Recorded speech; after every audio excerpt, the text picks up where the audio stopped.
Selamat pagi saya ucapkan kepada kita semua.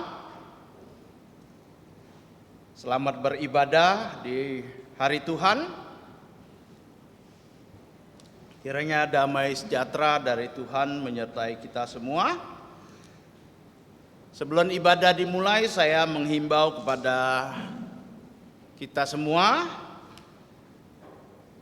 yang membawa HP bisa mensilenkan atau dimatikan dulu supaya tidak mengganggu ibadah kita hari ini. Kita akan memulai ibadah kita dengan pujian Tuhan berada di bait sucinya.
Mari kita menenangkan diri kita masuk dalam saat teduh.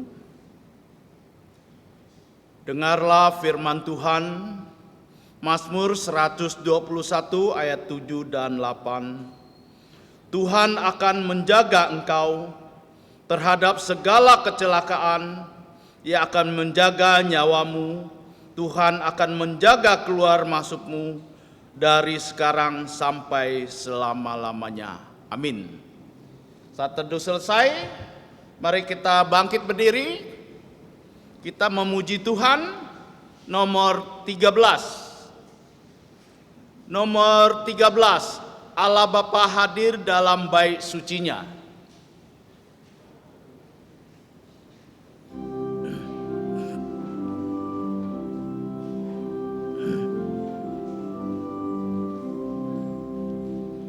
Allah Bapa hadir dalam bait sucinya, sembah sujudlah padanya, umatnya pujilah pada Yang pengasih, bertelut dan menyembahlah. Pujilah padanya, besarlah berkat-Nya, ajaiblah kasih-Nya. Yesus Kristus hadir dalam bait sucinya. Oh, dengarkanlah sabdanya. Ya tebus dosaku, ya hibur jantungku, jalan gelap jadi teranglah. Pujilah padanya, ku dibebaskannya, ku diselamatkannya. Roh Kudus hadir dalam bait sucinya dan berdiam di dalamku. Jadi jadikan jantungku baik-Mu yang kudus. Kenapun gun genaplah, pujilah padanya dalam baik kudusnya, selamanya puji Dia. Mari kita tundukkan kepala, kita masuk dalam doa.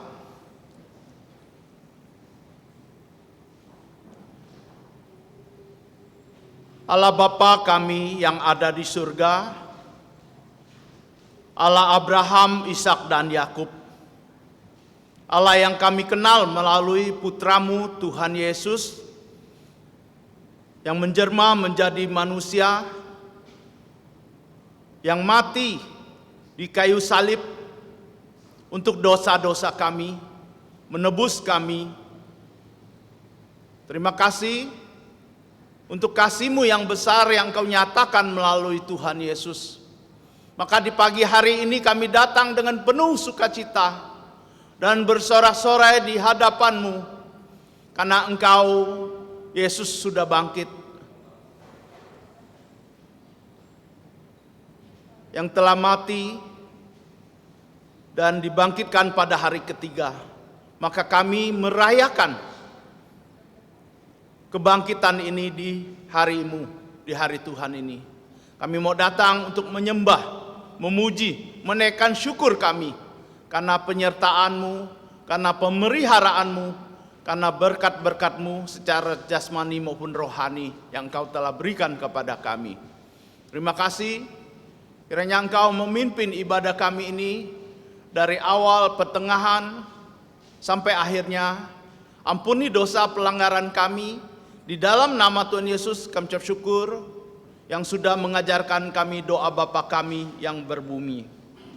Bapa kami yang ada di surga, dikuduskanlah nama-Mu, datanglah kerajaan-Mu, dilaksanakanlah kehendak-Mu di bumi seperti di surga. Berikanlah kami pada hari ini makanan harian kami, dan ampunilah kami akan kesalahan kami, seperti kami juga mengampuni orang yang bersalah kepada kami, dan jangan membawa kami ke dalam pencobaan, tetapi lepaskanlah kami dari yang jahat, karena Engkaulah yang punya kerajaan dan kuasa dan kemuliaan sampai selama-lamanya. Amin. Gloria Patri.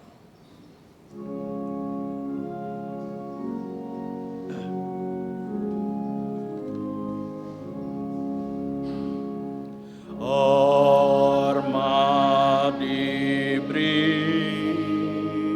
untuk Bapa, Putra dan Roh Kudus, dari mula sampai sekarang dan seterusnya,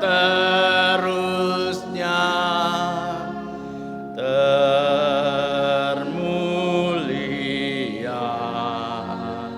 Amin. Amin. Saudara-saudari sekalian duduk.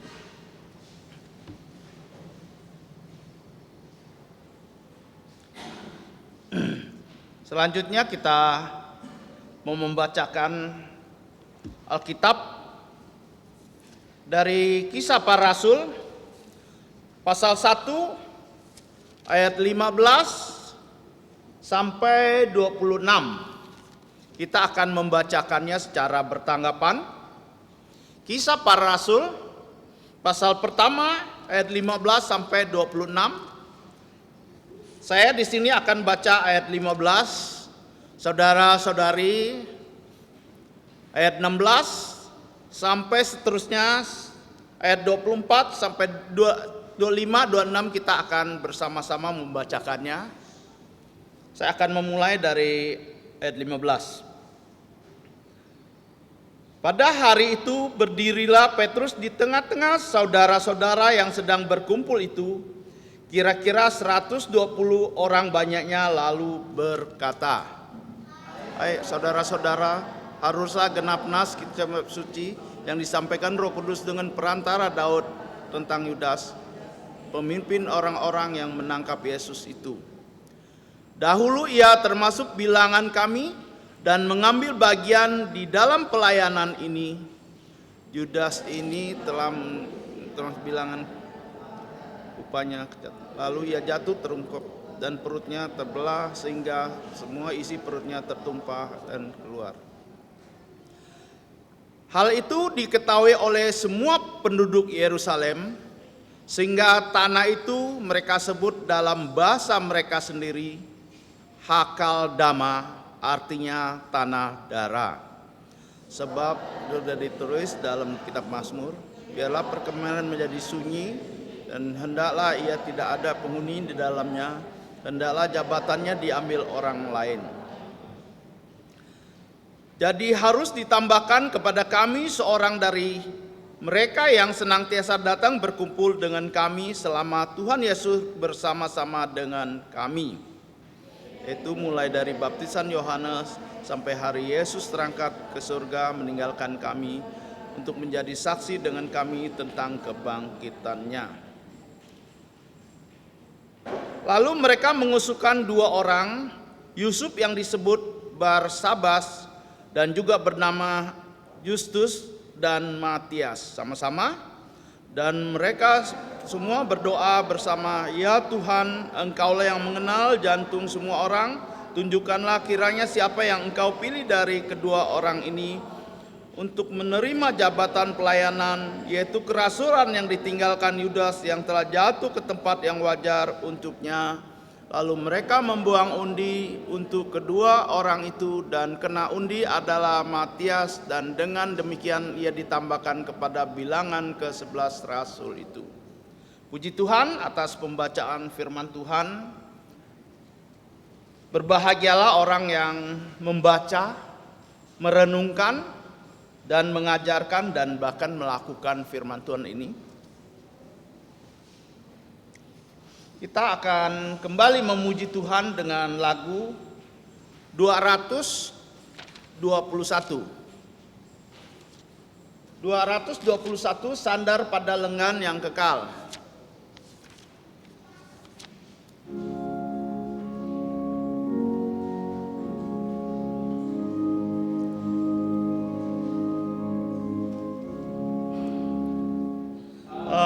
Amatlah senang dan bahagia sandar pada lengan yang kekal. Amat besarlah damai berkatnya sandar pada lengan yang kekal. Sandar, sandar, aman tiada bahaya. Sandar, sandar, sandar pada lengan yang kekal. Sungguhlah indah jalan musafir, sandar pada lengan yang kekal. Terang dan cerah langkah jalanku, sandar pada lengan yang kekal. Sandar, sandar, ku aman tiada bahaya. Sandar, sandar, sandar pada lengan yang kekal. Ku takkan cemas, ku takkan akan takut, sandar pada lengan yang kekal, dan tunggu aman Dia di sisiku, sandar pada lengan yang kekal. Sandar, sandar, ku aman tiada bahaya. Sandar, sandar, sandar pada lengan yang kekal. Kita akan menghafalkan ayat hafalan kita yang terdapat di buletin halaman pertama di kotak bawah. Kita akan menghafal sebanyak 3 kali. Mari kita memulai 1, 2, 3. Wahyu pasal 2 ayat 16. Sebab itu bertobatlah, jika tidak demikian aku akan segera datang kepadamu dan aku akan memerangi mereka dengan pedang yang di mulutku ini.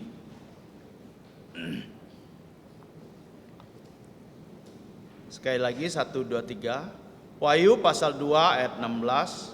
Sebab itu bertobatlah, jika tidak demikian aku akan segera datang kepadamu dan aku akan memerangi mereka dengan pedang yang di mulutku ini. Yang terakhir 1, 2, 3. Wahyu pasal 2 ayat 16. Sebab itu bertobatlah, jika tidak demikian aku akan segera datang kepadamu, aku akan memerangi mereka dengan pedang yang ada di mulutku ini. Mungkin kita belum bisa menghafalnya dengan baik atau belum bisa hafal. Kita bisa bawa pulang warta ini untuk menghafalkannya di rumah selama 1 minggu.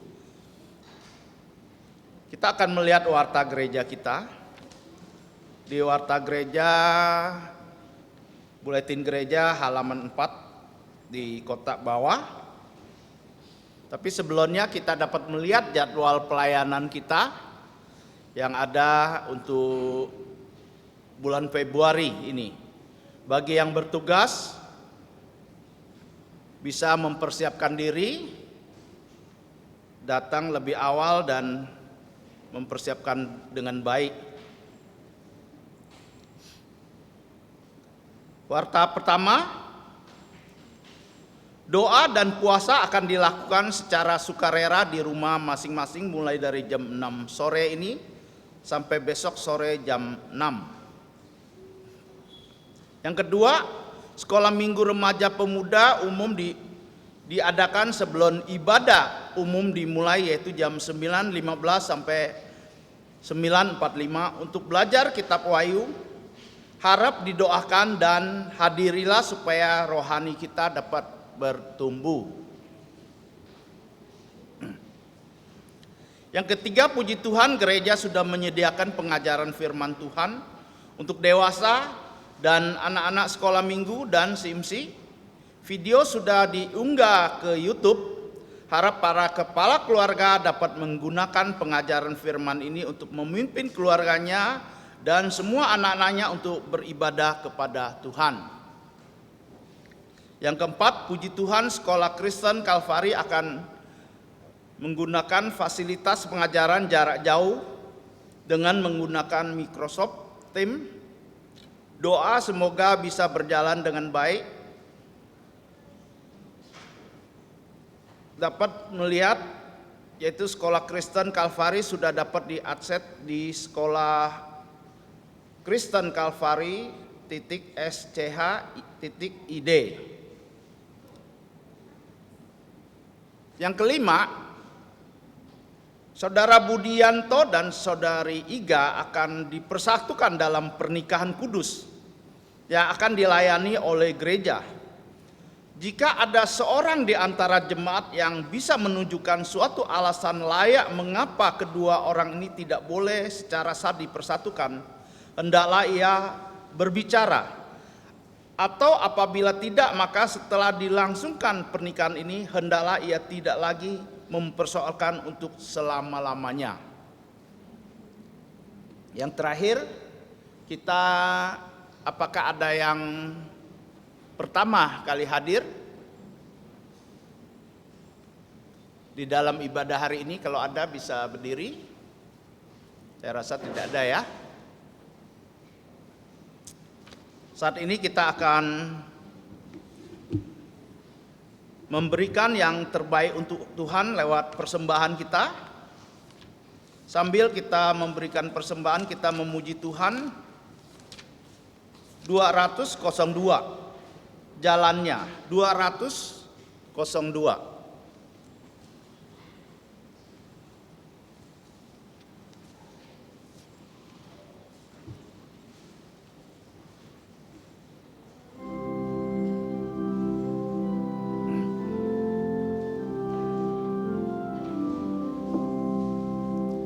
Jalannya terindah, meski ku tak tahu apa cobaan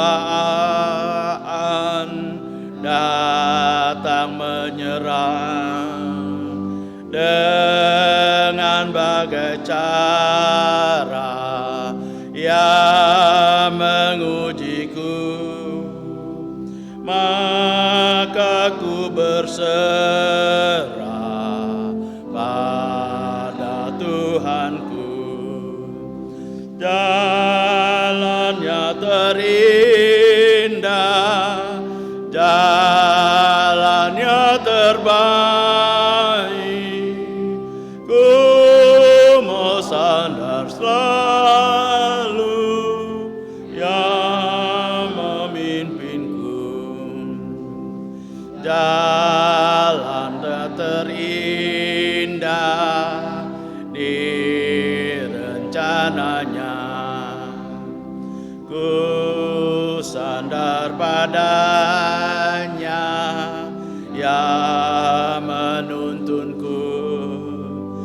Gelap atau cerah, ku sentosalah yang melindungiku, takkan ku takut.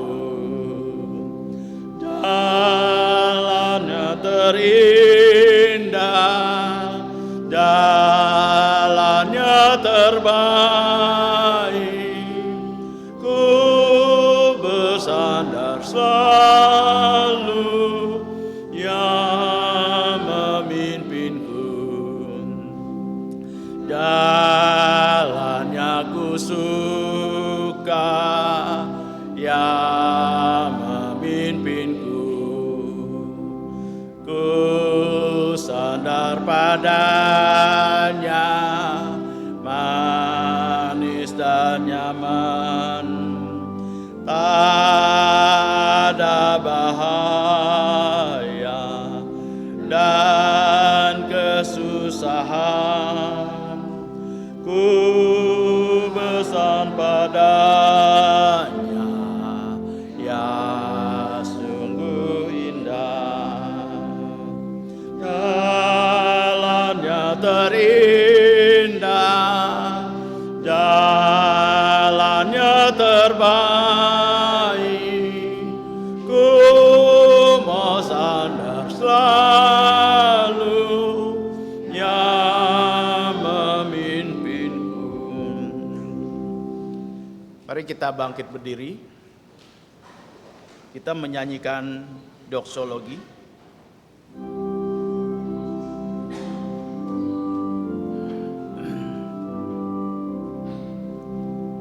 Puji Allah sumber berkah, puji Dia Asma ciptaanmu. Ketika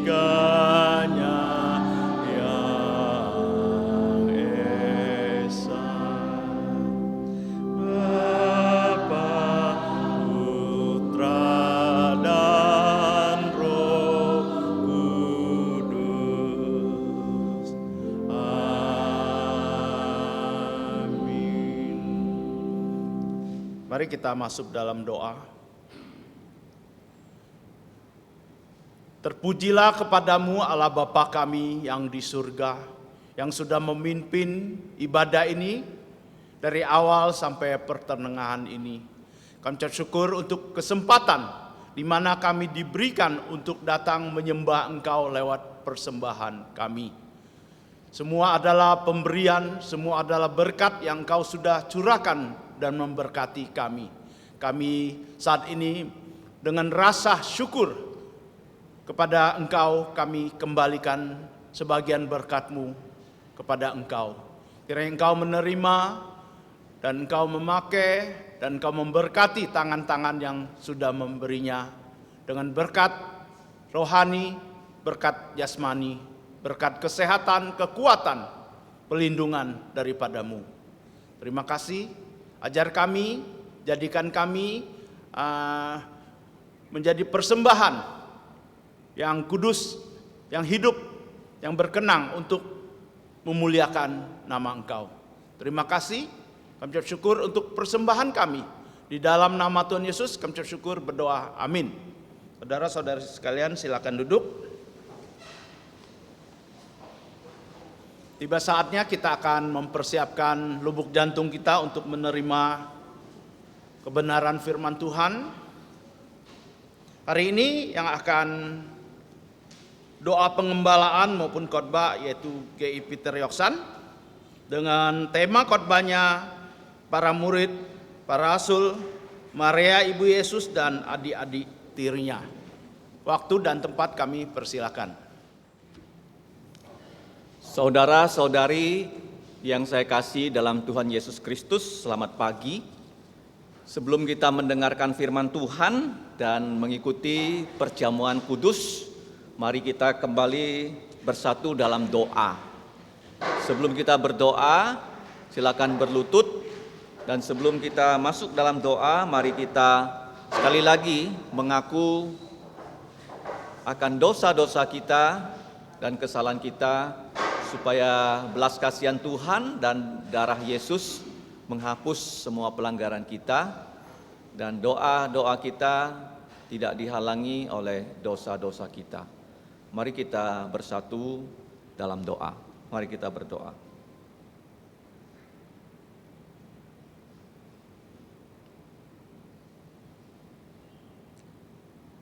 Allah Bapa kami yang bertahta di surga yang maha tinggi, pada pagi hari ini kembali kami datang menghadap tahta anugerah-Mu, karena Engkaulah yang melayakkan kami untuk menghampiri Engkau, Allah kami yang kudus, melalui karya keselamatan-Mu di dalam Putra Tunggal-Mu, Yesus Kristus, yang adalah Allah sejati, tetapi telah menjelma menjadi manusia sejati dan juga sekaligus Allah sejati untuk menyatakan kepada kami, siapakah Engkau ya Bapa?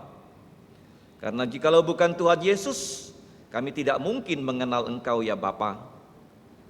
Kami mengucap syukur ya Bapa atas kasih-Mu yang besar di dalam Tuhan Yesus yang telah memberikan kami secara cuma-cuma keselamatan, yaitu Tuhan Yesus menjalankan seluruh hukum-hukum-Mu dengan sempurna sebagai Adam yang terakhir.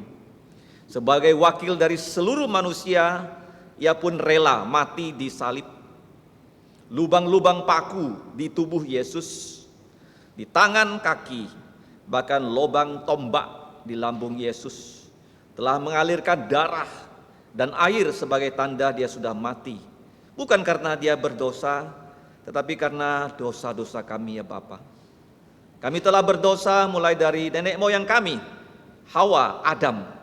Dan dosa-dosa itu diturunkan kepada kami sehingga kami juga sejak di kandungan orang tua kami adalah makhluk yang sudah jatuh dalam dosa. Ketika kami lahir di dunia ini, kami berdosa dalam pikiran, perkataan, dan perbuatan. Kami mengucap syukur Bapa, Engkau baik, rahmat-Mu sampai selama-lamanya. Dalam darah Yesus kami dapat memperoleh pengampunan dosa. Karena itu ya Bapa, pada pagi ini Engkau berbelas kasihan pada kami, hapuskanlah semua pelanggaran kami. Dan Roh-Mu yang kudus menaungi kami, agar kami dapat menjadi anak-anak-Mu yang baik, yang bersaksi untuk memuliakan nama-Mu. Ya Bapa, kami mengucap syukur untuk Tuhan Yesus yang bukan hanya sudah mati tetapi dikuburkan, dan pada hari Minggu Dia telah Engkau bangkitkan dari kematian.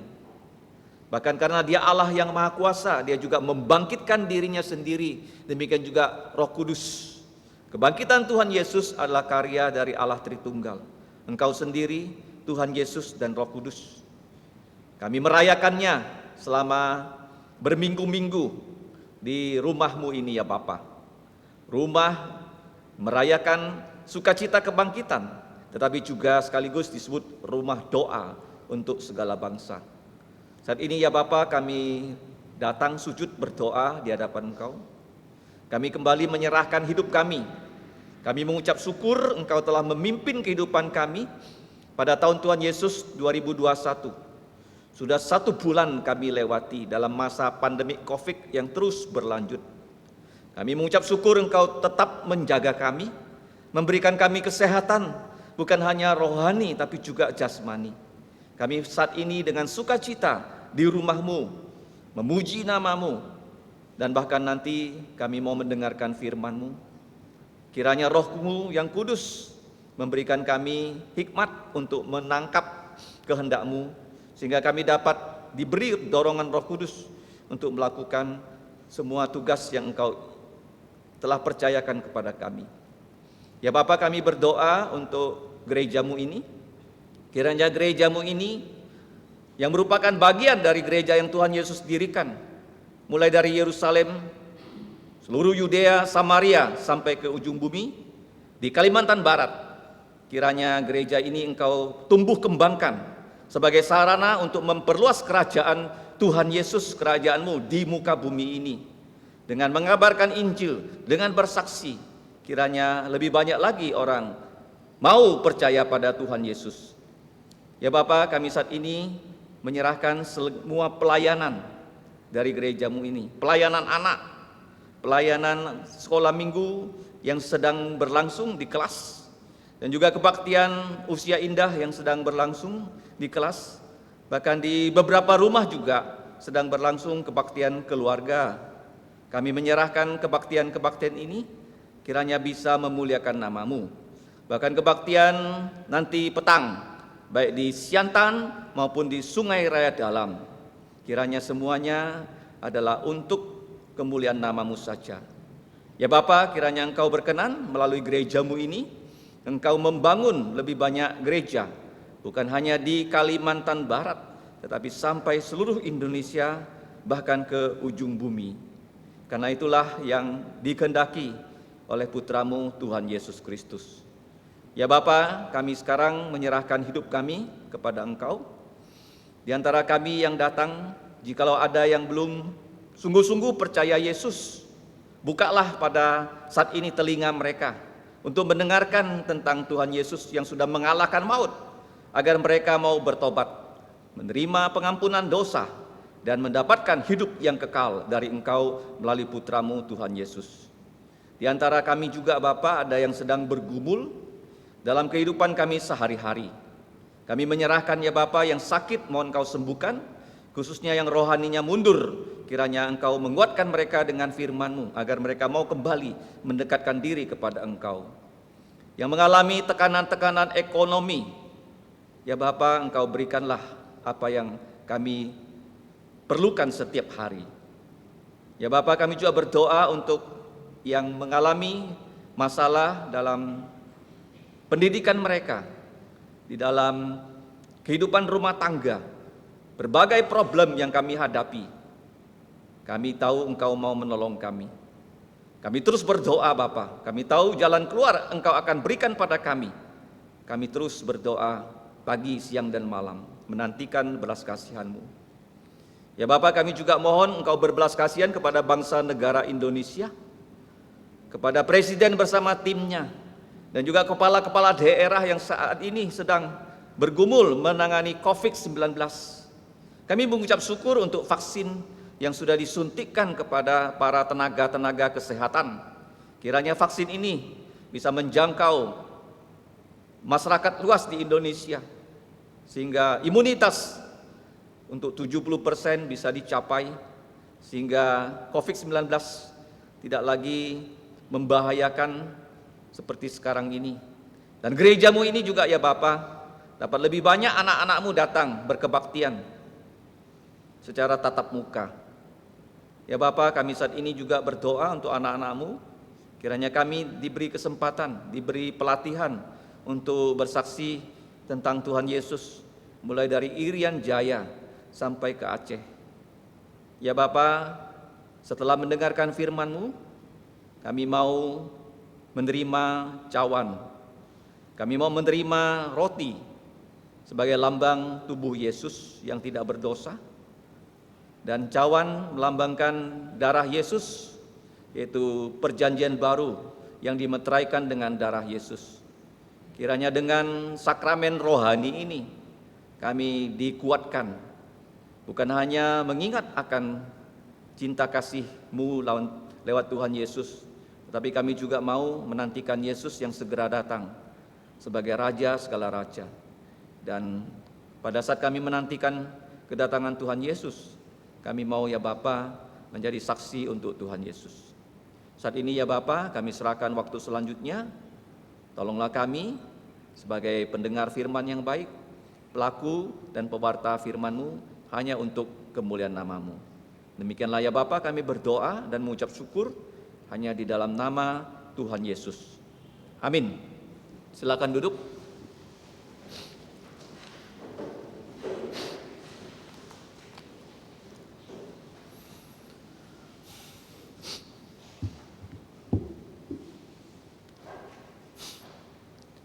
Kita mengucap syukur karena mulai tahun ini kita sudah diberi kesempatan untuk belajar dari kitab Kisah Para Rasul.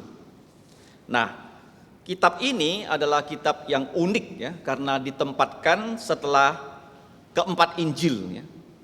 Dan kitab ini pun kalau kita lihat adalah kitab yang cukup panjang karena terdiri dari 28 pasal.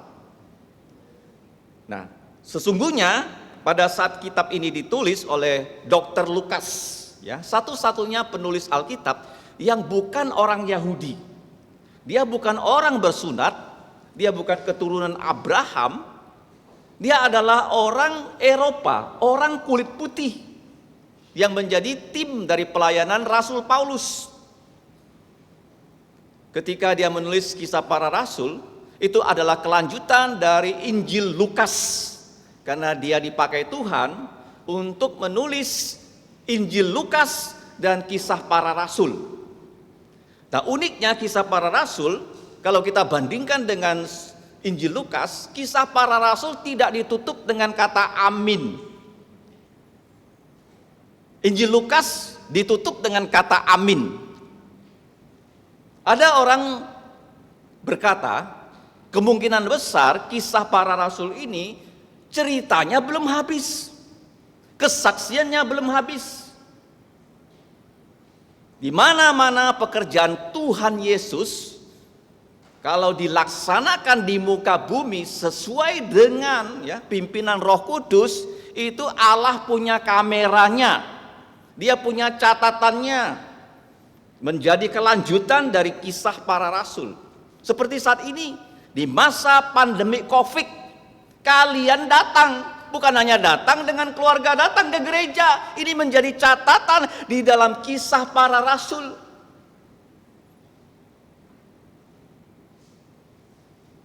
Belum selesai. Nah, Kisah Para Rasul itu adalah nama yang diberikan oleh tokoh-tokoh gereja untuk kitab ini. Pada awalnya kitab ini nggak ada nama. Nah, kalau nggak ada nama, kenapa dikasih nama Kisah Para Rasul? Karena Tuhan Yesus ketika dia naik ke sorga, Dia telah memandatkan kepada rasul-rasulnya yang jumlahnya nanti kita akan lihat 11 orang ditambah satu jadi 12. Karena satu orang yang mula-mula bersama-sama Yesus melayani sudah mengkhianati dia. Nanti kita akan pelajari. Jadi rasul itu jumlahnya 12 orang, tidak kurang tidak lebih. Kenapa 12 orang? Seperti suku Israel juga 12 orang. 1 tahun berapa bulan? 12 bulan. Kalau kamu ditanya kenapa tahun ini selalu 12 bulan, kenapa nggak 13 bulan? Memang kita dapat gaji ya bulan ke-13 bukan? Dari PNS dapat gaji bulan 13. Kalau yang kerja di swasta juga ya, di bank itu ya, dapat kan? Nah, Michael ngangguk. Kalau kami sih nggak ada gaji 13. Kenapa 12 bulan? Ingat ya, Tuhan ingin semua manusia kembali ke Alkitab. Kalau kamu tidak tahu Alkitab, kamu nggak tahu kenapa 1 minggu 7 hari. Kamu nggak tahu kenapa tahun ini tahun 2021. Makanya di Warta Gereja kita tambahkan itu 7 Februari tahun Tuhan 2021. Itu dihitung dari kelahiran Yesus. Tanpa kamu mengenal Yesus, kamu nggak tahu kenapa begini, kenapa begitu. Tetapi kalau kamu tahu Tuhan Yesus, kamu tahu firman Tuhan, kamu tahu, oh 1 minggu 7 hari. Karena apa? 6 hari Allah menciptakan langit bumi dan semua isinya. Pada hari ke-7 dia berhenti, Sabat. Zaman dulu berhentinya itu hari Sabtu, sekarang kita berhentinya hari Minggu, hari pertama. Mengingat ciptaan baru, Yesus bangkit dari kematian. Kenapa Rasul 12?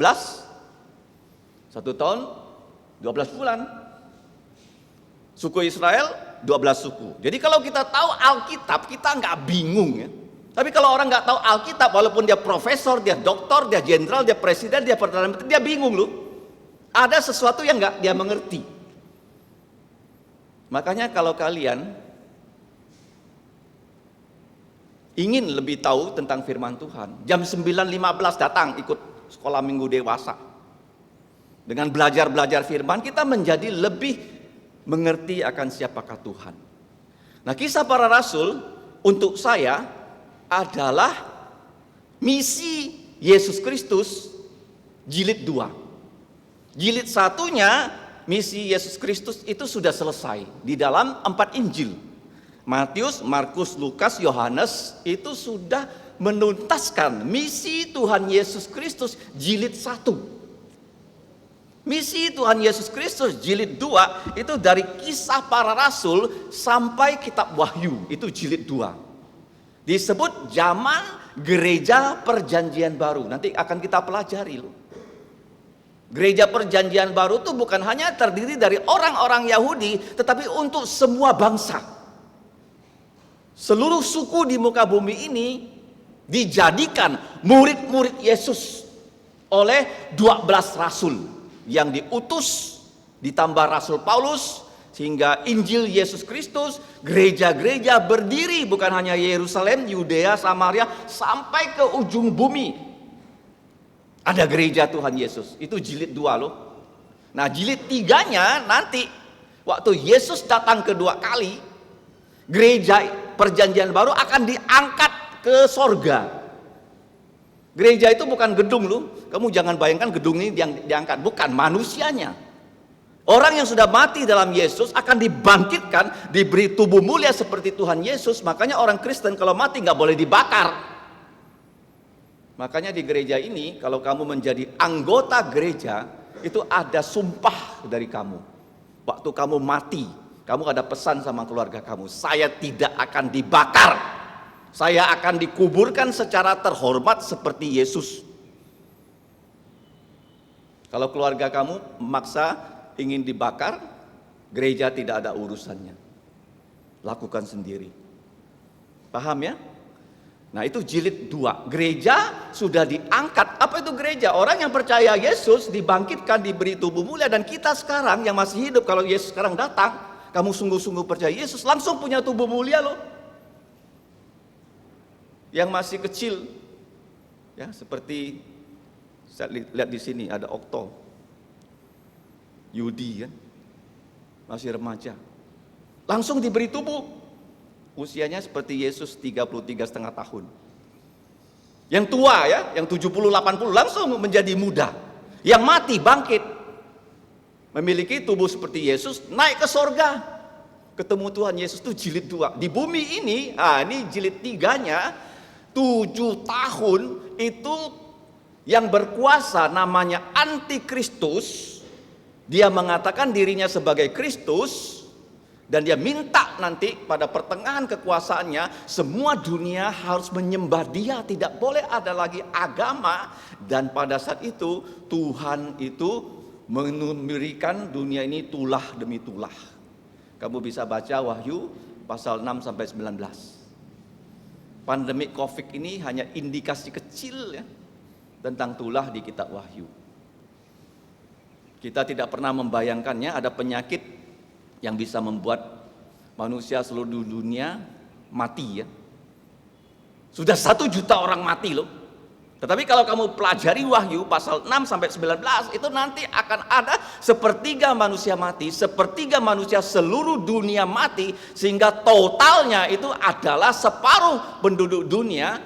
Totalnya adalah 3,5 miliar manusia semuanya mati. Dalam Wahyu pasal 6 sampai 19. Itu misi Yesus Kristus jilid 3. Jilid 1 Injil Matius sampai Yohanes, jilid 2 Kisah Rasul sampai Wahyu, jilid 3 adalah 7 tahun masa sengsara besar. Jilid 4 setelah 7 tahun masa sengsara besar, Yesus akan datang di Bukit Zaitun. Waktu dia naik ke sorga di Bukit Zaitun, dia datang lagi di Bukit Zaitun. Kenapa dia datang ke situ? Karena orang Israel mau dihancurkan oleh seluruh dunia. Dan Yesus diminta tolong oleh orang Israel. Mesias, di mana engkau? Mereka pernah menyalibkan Mesias. Dan saat itulah Yesus datang membinasakan semua musuh orang Israel yang dipimpin oleh Antikristus.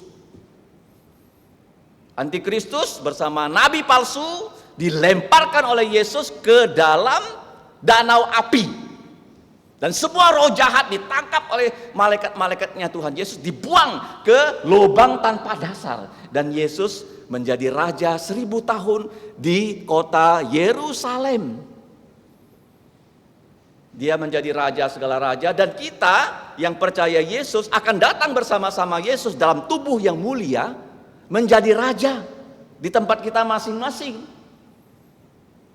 selama 1000 tahun. Itu adalah misi Tuhan Yesus Kristus jilid 4. Jilid berapa? Jilid 4 ya.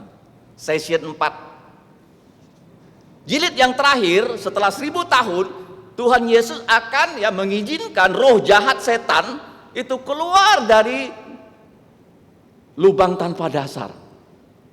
Dalam waktu yang singkat, mereka akan membuat orang-orang yang tidak sungguh-sungguh percaya Yesus memberontak melawan Yesus.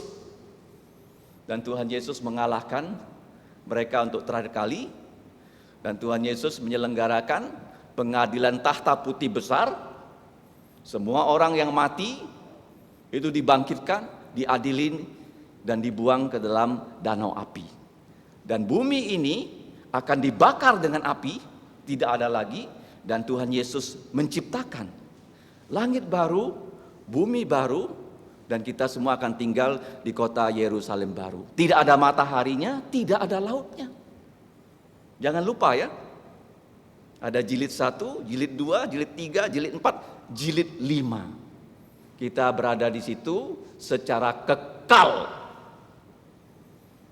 Nah, sekarang kita belajar kisah para rasul yang dapat kita sebut sebagai misi Tuhan Yesus Kristus jilid 2. Yaitu Tuhan Yesus mendirikan gereja perjanjian baru dan memberikan kepada manusia kitab suci perjanjian baru. Itu targetnya. Misi Tuhan Yesus tidak pernah gagal. Timnya sukses Yesus pasti sukses. Kalau kamu jadi tim sukses manusia, kemungkinan gak sukses ya. Tetapi kalau kita jadi tim suksesnya Yesus, tim yang pasti sukses. Makanya kalau kamu belajar firman, kamu pulang, kamu mengajar firman, kamu melaksanakan firman, kamu pasti berhasil. Mazmur pasal 1, apa saja yang kita buat untuk Tuhan Yesus pasti berhasil. Jadi misi Tuhan Yesus jilid 2 ini ada 4 hal yang perlu kita perhatikan. Motor dari misi Yesus jilid 2 itu namanya Roh Kudus. Nanti akan kita pelajari bagaimana murid-murid yang setia ini menunggu Roh Kudus itu turun. Roh Kudus adalah motornya. Kalau kamu tergerak untuk datang ke gereja, kalau kamu tergerak untuk belajar firman, itu dorongan Roh Kudus loh. Kamu tergerak berdoa untuk keluarga kamu yang belum percaya Yesus, itu dorongan Roh Kudus. Motor dari misi Yesus jilid 2 adalah Roh Kudus. Ada orang mengatakan gereja Protestan gak ada Roh Kudusnya. Salah. Ketika kamu membawa keluarga kamu percaya Yesus, itu pekerjaan Roh Kudus. Tanpa Roh Kudus gak mungkin satu orang tuh mau percaya Yesus, gak mungkin. Dia pasti melawan Yesus. Kalau dia orang yang tidak didorong Roh Kudus. Kemudian misi Yesus Kristus jilid 2 bukan hanya ada motor dari Roh Kudus tetapi ada juga mandat. Kamu kalau perhatikan di sini begitu banyak mandat sudah kita pelajari. Kamu tidak boleh meninggalkan Yerusalem karena kamu akan menerima kuasa Roh Kudus, mandat Kalau Roh Kudus turun ke atas kamu dan kamu akan menjadi saksiku di Yerusalem dan di seluruh Yudea dan Samaria dan sampai ke ujung bumi. Ini adalah mandatnya. Beritakan Injil ke seluruh bumi. M kedua. M ketiga, dalam melakukan mandat ada cara-caranya Yesus, metode-metode Yesus. Gak boleh menyimpang dari metode Yesus. Sekarang banyak gereja menyimpang dari metode Yesus. Gereja dibuat seperti klub malam, lampu diskonya kedap-kedip, musiknya itu hingar-bingar, bangku gereja disingkirkan. Ayo kita berdansa poco-poco supaya banyak orang datang. Ada nggak Yesus melakukan itu? Nggak ada. Jadi itu bukan metode Yesus. Jadi motornya Roh Kudus, mandatnya ada di dalam kitab suci, metodenya, caranya harus caranya Tuhan Yesus. Makanya kita setiap hari kalau boleh membaca Injil Tuhan Yesus. Baru kamu tahu apa sih yang Yesus lakukan sih? Kamu bilang sama Yesus, Yesus kamu sudah lakukan. Tolong saya melakukan kebaikan seperti engkau. Siapa di sini yang belum punya nih? Saya rasa semua sudah Kalau belum punya nanti pulang bisa ambil di tempat penyambutan tamu. Baca setiap hari tentang Tuhan Yesus. Karena kita harus belajar metodenya Yesus, bukan metodenya ciptaan manusia. Kemudian yang berikutnya. Setelah metode Tuhan Yesus, Yesus itu perlu manusia-manusia yang mau bekerja untuk Dia. Manusia milik Yesus. Makanya judul khotbah hari ini adalah para murid Yesus, para rasul Yesus Kristus, Maria ibu Yesus, dan adik-adik tiri Yesus yang berkumpul di ruang atas. Jumlahnya disebut Alkitab 120 orang. Ini saya namakan sebagai DA team, tim yang paling baik di muka bumi ini. Lengkap. Kenapa nilainya A semua? A nilainya. A yang pertama, mereka semua akur akur. Karena sebelumnya mereka saling bersaing. Siapa yang paling hebat? Kamu baca dalam Yohanes 13. Nggak ada yang mau mencuci kaki dari rekan-rekannya. Sampai Yesus yang turun tangan mencucikan kaki dari sebuah muridnya Kamu nggak pernah melihat pemimpin mencucikan kaki dari anak buah Nggak ada kan? Karena mereka saling bersaing, nggak akur. Tim ini sudah akur. Sejak Yesus bangkit menampakkan diri pada mereka semua sudah menyingkirkan semua perbedaan dan mereka semua itu sudah menjadi satu tim yang utuh. Makanya semboyan bangsa Indonesia, bersatu kita teguh, bercerai kita tunggu. Kita teguh, Bhinneka Tunggal Ika. Timnya Yesus ini tim yang akur, Yang kedua, timnya ini kenapa nilainya A di tim A? Yang kedua, mereka semua adalah tim yang bagaimana? Kan kalau kita sebut ya dalam bahasa Indonesia, bukan hanya akur, mereka adalah tim yang aktif. Aktif, semuanya terlibat. Jangan jadi orang Kristen yang tidak aktif. Minggu ini ke gereja, minggu depan absen. Aktif, harus aktif. Tim yang aktif ya, semuanya terlibat, murid terlibat, rasul terlibat, Maria, seluruh keluarga Maria, semuanya ada di situ loh. Makanya saya sering katakan kepada kalian, bergerejalah di gereja ini dengan seluruh keluarga. Suami sudah datang, ajak istri, ajak anak. Nggak gampang ya. Saya sudah dari dulu mengajak anak saya dari kecil ya, membangunkan dia, ayo bangun, siap-siap ke gereja, nggak gampang. Tetapi kalau Tuhan tolong kita, kita bisa menjadi keluarga yang akur, keluarga yang aktif. Jangan sampai kamu tak aktif ya dalam bergereja. Kenapa nilainya A ketiga? A. Selain mereka itu akur, mereka itu aktif, mereka itu nanti secara aklamasi. Tidak ada yang menentang pimpinan Tuhan. Mereka berhasil memilih pengganti pengkhianat yang namanya Yudas Iskariot. Aklamasi. Nggak ada di situ perbedaan pendapat. Jadi akur, aktif, aklamasi. Jadi manusia milik Yesus harus seperti ini ya. Kita berharap gereja kita juga gereja yang akur, gereja yang aktif, gereja yang aklamasi. Nah, kita lihat di sini apa yang bisa kita pelajari. Ada 5 pelajaran yang saya beri akronim KUDUS, KUDUS. K, poin yang pertama, tim yang hebat ini, yang nomor 1 ini, mereka bersekutu dalam koinonia. Nah, kalau kamu mendengarkan berkat ya yang diberikan oleh Rasul Paulus dalam pasal yang terakhir 2 Korintus ayat yang terakhir yang sering dipakai oleh pendeta Pang waktu doa berkatnya, kiranya ya, anugerah Tuhan Yesus dan kasih Allah Bapa dan persekutuan Roh Kudus ya menyertai engkau, memberkati engkau dari sekarang sampai selama-lamanya. Amin. Jadi kata yang terakhir itu koinonia, persekutuan Roh Kudus. Nah, mereka di situ sedang bersekutu atas pimpinan Roh Kudus karena Tuhan Yesus mengatakan pada mereka, jangan meninggalkan kota Yerusalem, dan Tuhan menyiapkan tempat untuk mereka di kota Yerusalem di ruang atas. Dan tempat itu adalah pinjaman sejak Yesus ya memberikan perjamuan kudus terakhir, mereka berada di ruang atas. Ternyata ruangan ini sangat besar. Di mana kalau kita baca Rasul-Rasul Yesus Kristus yang jumlahnya 11 orang itu menginap di tempat yang bawah, dan di atas menjadi tempat mereka berkoinonia, bersekutu. Jadi waktu mereka bersekutu selama 10 hari sampai Roh Kudus turun. Jadi sejak mereka melihat Yesus ya naik ke sorga, mereka disuruh kembali ke Yerusalem, mereka itu bertemu di ruang atas selama 10 hari. Mereka bersekutu, mereka berkoinonia. Nah, gereja itu ada 3 fungsi.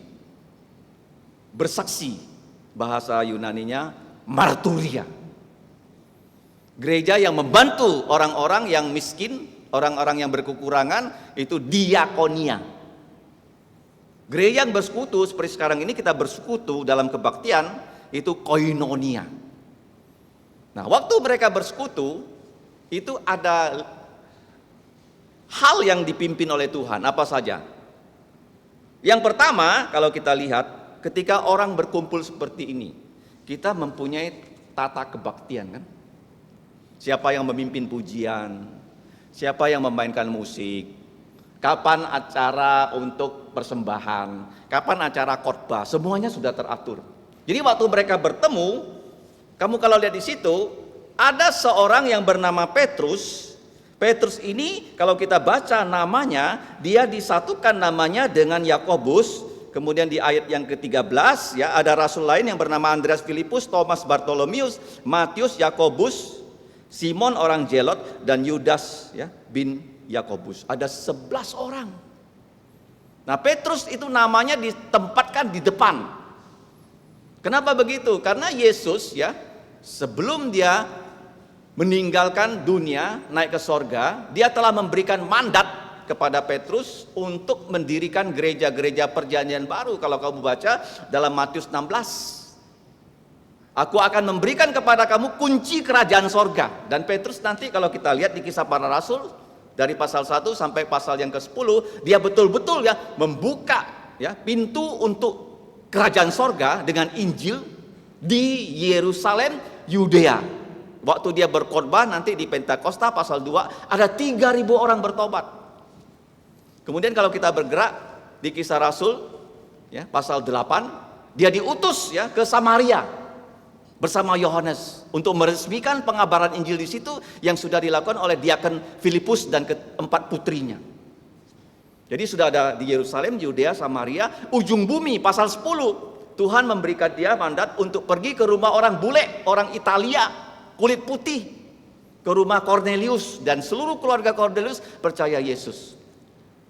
Petrus. Makanya namanya disebut di sini, kalau saya sebutkan itu dia seperti atasannya mereka, pimpinannya mereka. Tetapi bukan hanya dia sebagai atasan, sebenarnya dia adalah asisten dari Tuhan Yesus ya. Di gereja ini kita semua yang diberi kesempatan untuk melayani, untuk memimpin, sebenarnya kita ini asistennya Yesus loh, asosiatnya Yesus loh. Yesus memberikan kita mandat, kita jalankan saja. Jadi Petrus dia sebagai asisten Yesus. Yang kedua, dia mulai membuka mulut. Ya, dia membuka mulut. Jadi waktu dia membuka mulut dalam pertemuan itu, dia berdiri. Dia membuka mulut, dan ketika dia membuka mulut, apa yang disampaikan oleh dia? Ternyata dia punya catatan perjanjian lama. Ya, sebagai pelayan dari Yesus Kristus, dia menyampaikan catatan perjanjian lama. Jadi catatan perjanjian lama yang Petrus sampaikan itu dari mana? Ternyata kalau kita lihat dari Kisah Para Rasul, mari kita lihat dalam pasal 1, dia berkata, "Hai saudara-saudara, haruslah genap nas kitab suci yang disampaikan Roh Kudus dengan perantaraan Daud tentang Yudas, pemimpin orang-orang yang menangkap Yesus itu. Dahulu ia Yudas termasuk bilangan kami dan mengambil bagian di dalam pelayanan ini. Yudas ini telah membeli sebidang tanah dengan upah kejahatannya, lalu ia jatuh tertelungkup dan perutnya terbelah hingga semua isi perutnya tertumpah keluar." Jadi Petrus berbicara tentang Yudas yang mereka semua ketahui telah menjual Tuhan Yesus. Dan Dr. Lukas ketika di sini dia memberitahukan kita apa yang menjadi akhir dari hidup Yudas yang telah mengkhianati Yesus. Karena penulis Kisah Para Rasul adalah Lukas, dia seorang dokter. Dia mengatakan Yudas ini jatuh ya, dan isi perutnya keluar. Dan hal itu diketahui oleh seluruh penduduk Yerusalem, sehingga tanah itu mereka sebut sebagai, dalam bahasa mereka yaitu Hakaldama dalam bahasa Ibrani atau Aramik, yang artinya tanah darah. Nah, kalau kita mau melihat catatan lain tentang akhir hidup dari Yudas Iskariot, mari kita buka Injil Yohanes pasal 27 ya. Nah, Injil Yohanes 27 di situ dijelaskannya oleh Injil Matius apa yang terjadi dengan Lukas. Pada waktu Yudas yang menyerahkan Yesus melihat bahwa Yesus telah dijatuhkan hukuman mati, menyesallah dia, lalu ia mengembalikan uang yang 30 perak itu kepada imam-imam kepala dan tua-tua dan berkata, "Aku telah berdosa karena menyerahkan darah orang yang tak bersalah." Tetapi jawab mereka, "Apa urusan kami dengan itu? Itu urusan kamu sendiri." Maka ia pun melemparkan uang perak itu ke dalam bait Allah, lalu pergi dari situ dan menggantung diri. Kemudian imam-imam kepala mengambil uang perak itu dan berkata, "Tidak diperbolehkan memasukkan uang ini kembali ke dalam peti persembahan sebab ini uang darah." Sesudah berunding, mereka membeli dengan uang itu tanah yang disebut tanah tukang periuk untuk dijadikan tempat perkuburan orang asing. Itulah sebabnya tanah itu sampai hari ini disebut tanah darah. Dengan demikian genaplah firman yang disampaikan oleh Nabi Yeremia. Mereka menerima 30 uang perak yang harganya ditetapkan untuk seorang menurut penilaian yang berlaku di antara orang Israel, dan mereka memberikan uang itu untuk tanah tukang periuk seperti yang dipesankan Tuhan kepadaku. Jadi di sini Yudas mengatakan dia menyesal. Tetapi kenapa dia yang menyesal? Tidak ada pertobatan dari diri Yudas. Karena dari awal dia tidak pernah percaya Yesus.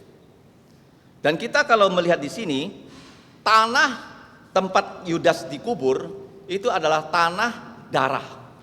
Tetapi sebelumnya tanah ini bernama tanah tukang periuk. Apa hubungannya antara tanah darah dengan tanah tukang periuk? Nah, pada zaman dulu manusia belum bisa membuat gelas, ya. Kalau sekarang kita banyak mempunyai piring yang terbuat dari gelas-gelas, ya. Gelas itu terbuat dari pasir. Kamu tahu nggak ya? Kenapa ada gelas? Karena manusia menggunakan pasir, dibakar pasir itu dan dijadikan gelas, ya. Pasir itu pasir silika. Nah, tapi zaman dulu manusia kalau mau memiliki perabot, ya, di dapur mereka menggunakan tanah liat, dibentuk, ya, terus dibakar, ya, menjadi alat-alat dapur. Bisa untuk masak air, ya, bisa untuk memasak yang lain. Itu adalah periuk. Kalau sekarang kita namakan sebagai keramik, ya. Kalau kamu di rumah punya benda-benda keramik itu terbuat dari tanah liat. Nah, jadi Yudas ini kita lihat dia sangat menyesal atas akibat yang dia lakukan. Karena dia menjual Yesus, dia memimpin orang menangkap Yesus. Akhirnya Yesus disalibkan. Jadi waktu dia tahu Yesus dihukum mati, dia sangat menyesal dengan akibat perbuatan jahatnya. Tetapi dia tidak pernah menyesal dia sudah berbuat dosa. Ini bedanya loh. Kata pertobatan di dalam Alkitab itu kata yang penting loh. Kalau kamu baca dari Perjanjian Lama sampai Perjanjian Baru, lebih dari 100 kali dikatakan bertobat, bertobat, bertobat. Bahkan Tuhan Yesus waktu dia melayani, kalau kita baca dalam Matius pasal 4 ayat 17, dia berkata, kamu semua harus bertobat sebab kerajaan Allah sudah dekat. Tadi ayat hafalan kita apa itu? Coba lihat Wahyu 2:16. Sebab itu bertobatlah kamu semua. Nah, kata bertobat itu lebih dari 100 kali dalam Alkitab. Dan kata ini sesungguhnya punya arti satu. Orang itu bukan hanya menyesal sebagai akibat dari perbuatan jahatnya, dia juga menyesal dia sudah berbuat dosa. Yudas itu menyesal dia sudah berbuat jahat dan kejahatannya membuat gurunya itu mati. Itu yang dia sesalkan. Tapi dia tidak pernah menyesal dia sudah berbuat dosa. Itu bedanya. Jadi bertobat itu harus menyesal akan akibat dosa, dan juga kita menyesal kita sudah berbuat dosa. Itu yang pertama. Yudas hanya menyesal melihat akibat kejahatannya, gurunya itu dihukum mati. Itu saja dia menyesal. Dia nggak pernah menyesal dia telah berbuat dosa. Dia nggak pernah menyesal. Yang kedua, apa itu bertobat? Bertobat itu harus bagaimana? Putar arah.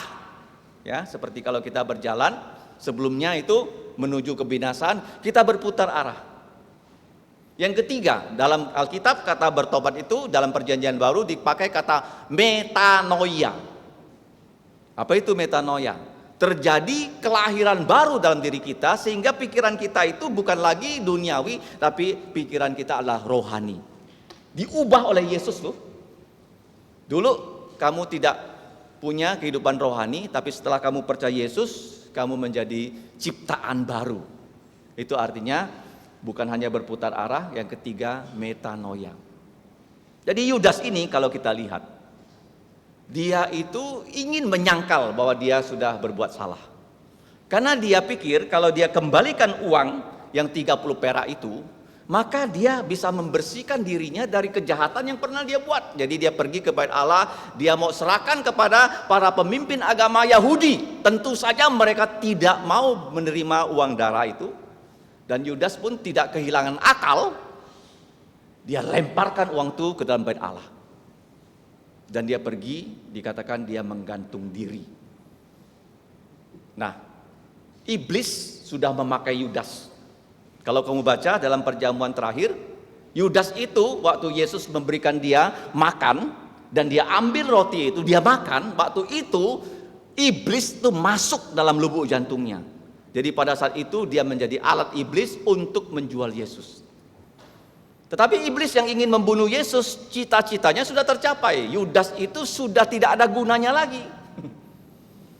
Jadi kalau kita lihat ya, Yudas yang tidak ada gunanya lagi, dia merasa sekarang dia sadar. Begitu dia sadar, ya karena iblis itu tidak bisa merasukin orang itu selama ya berjam-jam, 24 jam dan seterusnya. Ada saat tertentu orang yang dirasuki iblis itu sadar. Jadi waktu dia sadar, dia baru kaget. Loh, kenapa ini terjadi begini? Jadi dia akhirnya bukan ya seperti Petrus bertobat, tetapi dia menggunakan pikirannya sendiri, dia pergi menggantung diri. Dr. Lukas jelas sekali mengatakan pada kita, dia itu menggantung diri di dahan pohon, dan pohonnya itu tidak kuat, kemungkinan tubuhnya gemuk dan dia jatuh ya, dan dikatakan perutnya terburai ya. Karena seorang dokter mengatakan itu dengan jelas dalam Kisah Para Rasul. Dan pada saat Lukas menulis seperti itu, Yudas itu bukan orang Yerusalem. Dia adalah orang dari kota Kariot ya. Dan untuk orang seperti itu, orang Israel tentu nggak mau punya kubur ya, sama dengan penjahat. Ya, seperti zaman sekarang ya.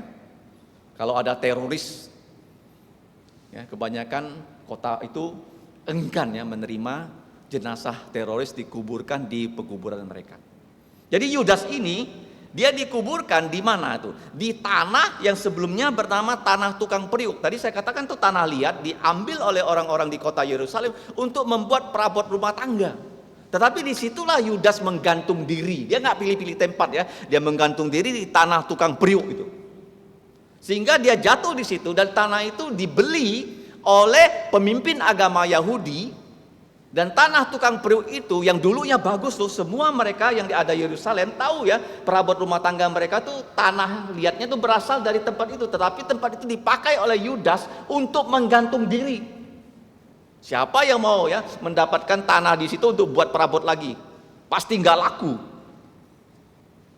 Dan dibeli, dijadikan pekuburan. Siapa yang pertama dikubur di situ? Ya Yudas.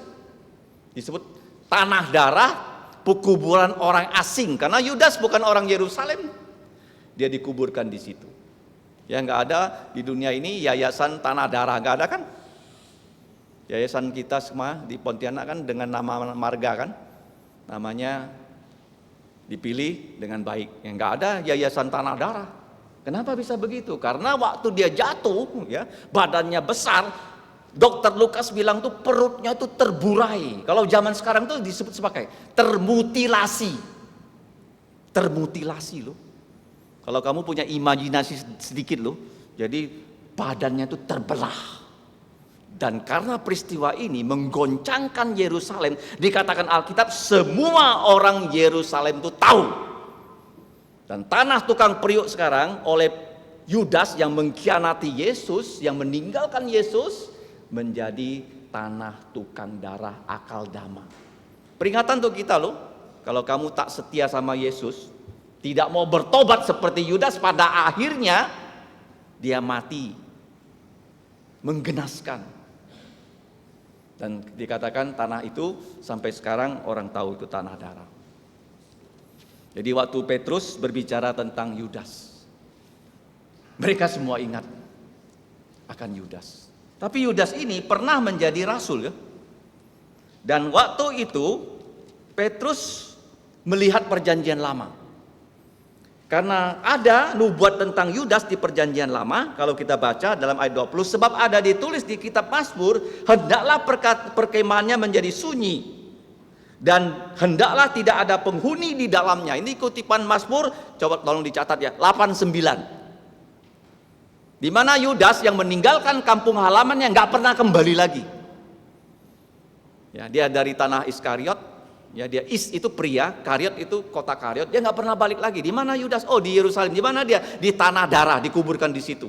Kenapa dia dikuburkan di situ? Karena dia menggantungkan diri, jatuh di situ, dan dia tubuhnya hancur di situ. Dia langsung dikubur di situ. Nggak usah pergi ke tempat yang lain. Langsung gali tanahnya, timbun di situ. Kalau orang bertanya di kampungnya, mana Yudas? Nggak ada di sini. Itu yang pertama. Mazmur 89. Tetapi bukan hanya Mazmur 89, Mazmur 109, hendaklah jabatannya sebagai rasul diambil orang. Nah, jadi kalau kita melihat di sini, karena ada 2 Mazmur di sini, ada jabatan yang ditinggalkan oleh Yudas yang harus diisi sebelum Roh Kudus turun. Jadi Petrus melanjutkan. Jadi kalau kamu lihat ya, dia atasan dari orang-orang yang bertemu di situ, dia buka mulut, catatan firman Tuhan dia baca dari Mazmur, kemudian ada dorongan Roh Kudus. Nah, 21. Dia mengambil kesimpulan bukan karena pendapat pribadinya, jadi harus ditambahkan kepada kami yang sekarang jumlahnya 11 orang, seorang dari antara mereka yang senantiasa datang berkumpul dengan kami selama Tuhan Yesus bersama-sama dengan kami.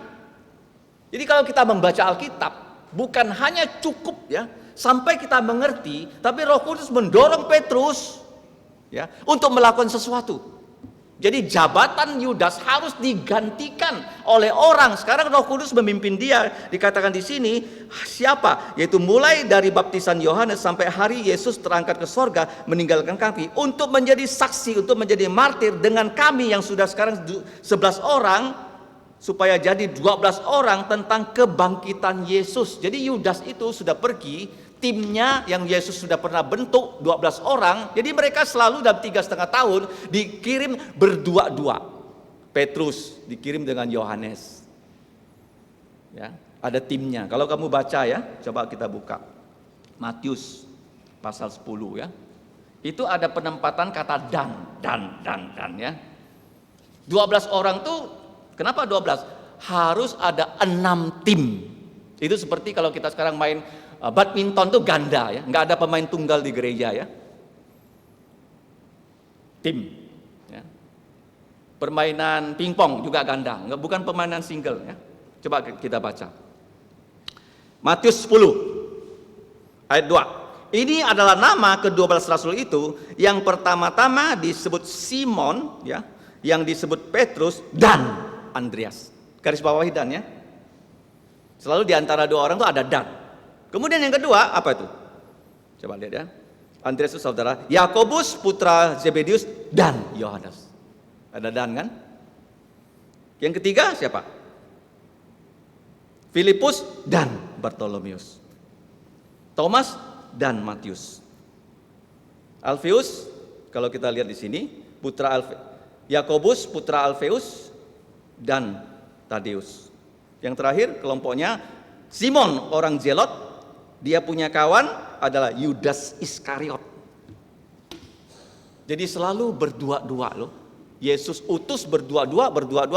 Sekarang kalau jumlahnya 11, nah Simon orang Zelot nggak punya kawan. Jadi harus digantikan. Kenapa? Ketika Roh Kudus turun, semua rasul dipenuhi Roh Kudus, mereka akan kerja sebagai tim. Tidak ada di gereja ini permainan individu. Betapapun hebat orang itu nggak bisa. Allah sendiri Tritunggal loh. Bapa, Putra, Roh Kudus bekerja sama-sama. Kamu jangan bilang kamu akan sukses kalau kamu berjalan seorang diri. Pasti gagal. Sepintar-pintarnya kamu, walaupun kamu jenius, gak bisa. Harus kerja sama tim. Jadi orang yang paling berhasil di dunia ini, dia bisa menghimpun tim. Tim.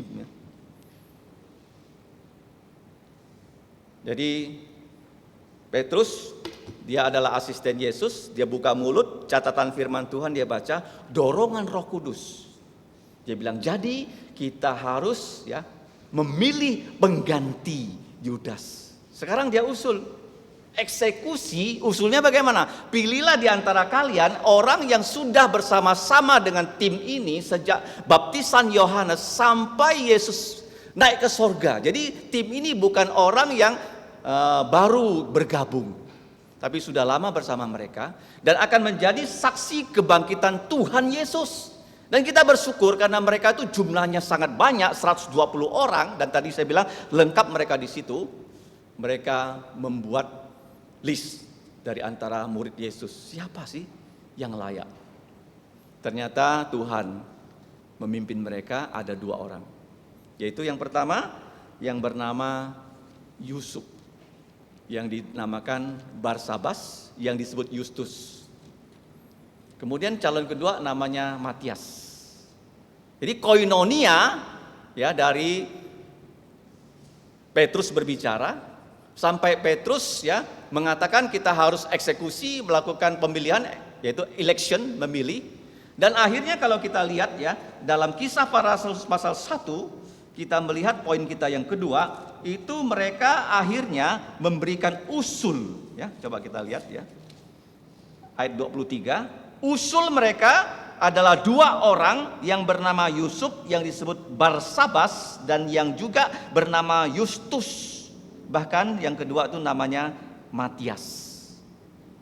Jadi mereka mengusulkan 2 orang. Tetapi setelah usul itu disampaikan, itu belum selesai ya tugas itu. Kalau kita lanjutkan ayat 24, mereka semua berdoa. Kamu lihat ya, mereka kompak, mereka akur ya, mereka itu bukan hanya akur, mereka aktif ya. Aktif dalam hal apa? Mereka aktif memuji Tuhan, mereka aktif berdoa, mereka aktif bersekutu. Nah, sekarang mereka aktif ya berdoa dan berkata. Kamu lihat ya, doa ini dicatat di ayat 24 25. Kenapa doa ini dicatat ya? Biasanya dikatakan mereka berdoa dan isi doanya tidak dicatat. Tapi di sini kita lihat ya, ya Tuhan, Engkaulah yang mengenal lubuk jantung semua manusia. Tunjukkanlah kiranya siapa yang Engkau pilih dari kedua orang ini untuk menerima jabatan pelayanan, yaitu kerasulan yang ditinggalkan Yudas yang telah jatuh ke tempat yang wajar untuknya. Jadi mereka berdoa, ada 2 calon, sama-sama baik loh.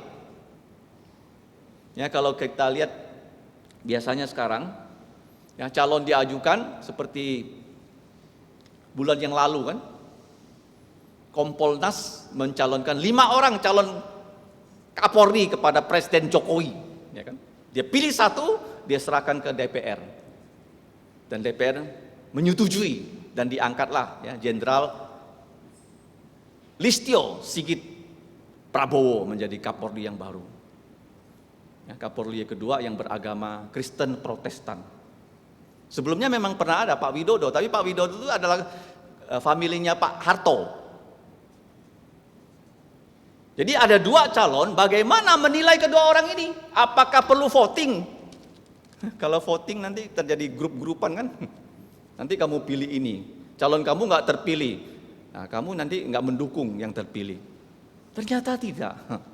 Dan mereka setelah 2 orang itu ada disebutkan, yaitu ya Yusuf, ya, Barsabas, Justus, dan Matias, mereka berdoa. Jadi ketika mereka berdoa, Tuhan memimpin mereka lagi. Bagaimana cara memilih? Dan kalau kita melihat ya, jadi K koinonia, U usul, D doa, kemudian pada ayat 26, lalu mereka membuang undi. Ya. Jadi kenapa itu undi? Nah, undi kalau dijatuhkan, ya seperti misalnya mereka punya 2 mata uang atau 1 mata uang, dilempar ya, mana yang muncul itulah orang itu mewakili.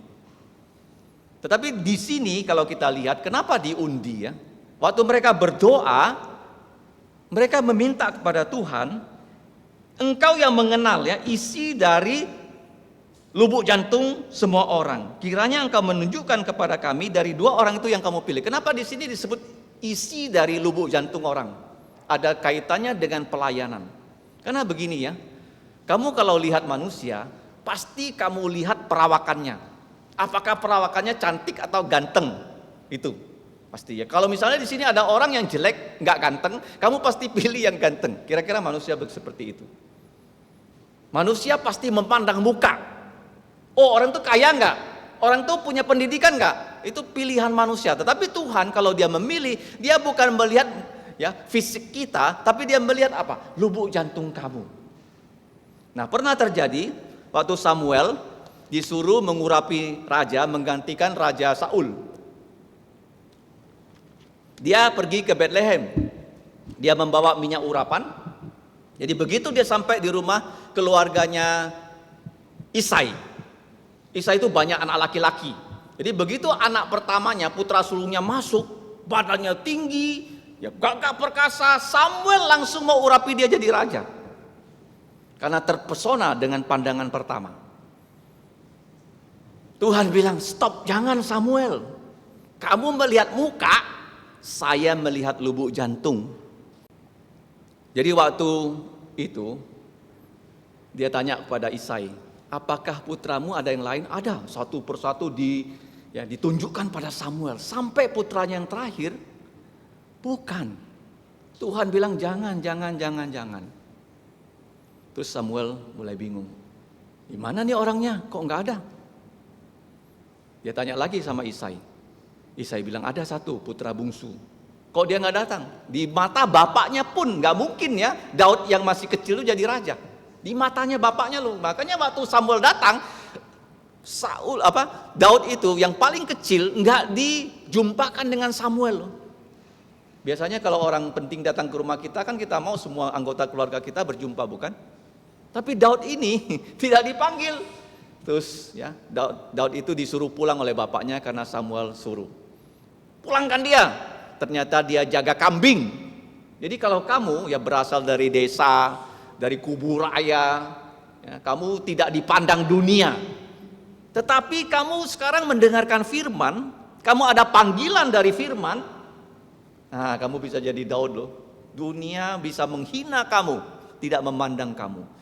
Tetapi Tuhan melihat lubuk jantung kamu, mau nggak diisi firman? Kenapa lubuk jantung itu dilihat? Karena dalam lubuk jantung kita ya, seperti ini gelas kosong, Tuhan mau isi dengan firman, isi dengan keselamatan. Jadi kalau kamu banyak belajar firman, banyak ya punya kesempatan ya diisi firman, kamu seperti gelas, nanti lama-lama tuh meluap keluar dan kamu bisa menjadi berkat. Tetapi kalau kamu punya lubuk jantung, tiap hari hanya YouTube ya, nonton sosial media, dari Facebook pindah Instagram, pindah WA, tiap hari ini loh. Jadi kuotanya habis kenapa? Ya sosial media. Firman Tuhan nggak pernah. Mana mungkin Tuhan pakai kamu? Gelas kamu itu penuh dengan apa? Dengan dunia. Kalau Daud beda. Dia walaupun di padang belantara, dia hidupnya bergantung dengan Tuhan loh. Karena waktu dia menghadapi singa, dia lawan tuh singa loh dengan kuasa Tuhan loh. Dan singa itu dikalahkan sampai mati. Jadi waktu dia melihat Goliat, dia gunakan ya kuasa Tuhan mengalahkan Goliat. Dan kalau kamu lihat dalam hidup Daud ya, karena dia bergantung dengan Tuhan, separuh Mazmur dia tulis karena dia itu dalam bahaya. Bahaya menjadi gembala di padang gurun. Bahaya waktu dia dikejar Raja Saul. Dia terus bergantung pada Tuhan. Jadi dalam lubuk jantungnya itu diisi firman. Tuhan melihat lubuk jantung kamu loh. Mau enggak lubuk jantung kamu diisi dengan firman yang kudus hingga kamu bisa bekerja. Jadi setelah itu di antara dua orang itu nanti saya akan jelaskan ya kenapa Barnabas gak kepilih ya. Ada orang mengatakan Barnabas ini ada punya tugas yang lain, nanti dia mendampingi Rasul Paulus ya menjadi misionari pertama. Ada orang mengatakan seperti itu ya. Tapi kita agak jelas ya. Ternyata Matias yang dipilih. Matias itu artinya apa? Hadiah dari Allah. Jadi waktu Matias dipilih dengan undi, bangsa Israel itu waktu mereka memiliki tanah perjanjian itu diundi juga.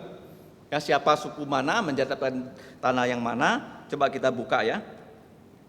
Dalam Injil Amsal 16 ayat 33. Kenapa diundi ya? Bukan dengan pemungutan suara. Jadi untuk mendapatkan siapa yang Tuhan inginkan menjadi rasul menggantikan Yudas. Kita baca Amsal 16 ayat terakhir. Sama-sama ya. 1, 2, 3. Undi dibuang di pangkuan, tetapi setiap keputusannya berasal dari Tuhan. Jadi bangsa Israel itu ada 12 suku dan diberi tanah perjanjian, caranya itu diundi. Siapa suku mana mendapatkan tanah bagian mana? Diundi. Jadi ketika diundi, Matias ini mendapatkan ya undian itu dengan demikian yang terakhir satu rasul baru ditambahkan kepada bilangan 11 rasul sehingga lengkap menjadi 12. Jadi satu rasul baru ditambahkan. Jadi K koinonia, U usul, D doa, Ya, berikutnya undi, setelah undi S1 Rasul baru ditambahkan sehingga sekarang lengkap mereka. Ya, para muridnya lengkap, para rasulnya lengkap, Maria bersama anak-anaknya lengkap, dan mereka sekarang tinggal menunggu ya Roh Kudus turun dan gereja perjanjian baru akan mulai didirikan di kota Yerusalem di ruang atas itu. Jadi kalau Tuhan ya menyuruh kita melakukan sesuatu, Dia pasti memberikan kita kelengkapan. Ya, seperti mereka perlu tempat bertemu, Tuhan sediakan ruang atas. Sekarang 12 orang kurang 1, Tuhan lengkapi. Kamu jangan pikir ya pekerjaan Tuhan itu akan mengalami kekurangan. Tuhan kita itu melengkapi pas kita perlu. Pas tuh. Jadi kalau kamu melayani Tuhan, apapun yang kamu perlukan dalam pelayanan, Tuhan akan sediakan. Tidak pernah ya waktu kita mau melayani, kita perlukan sesuatu dan itu enggak ada. Jadi kita sudah belajar ya, seperti misalnya kita disuruh mendirikan sebuah negara kan, negara Indonesia sudah ada tanahnya ya. Kemudian ada pemimpinnya, baru diproklamirkan, kemudian ada undang-undangnya dan sebagainya.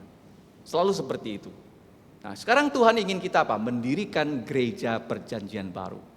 Nanti kita akan pelajari ya, bagaimana kelengkapan itu Tuhan lengkapi sehingga mereka itu ya para murid itu melakukan ya, mereka doa ya, mereka juga ya belajar doktrin ya. Kalau kamu perhatikan, mereka juga menyanyi doksologi ya.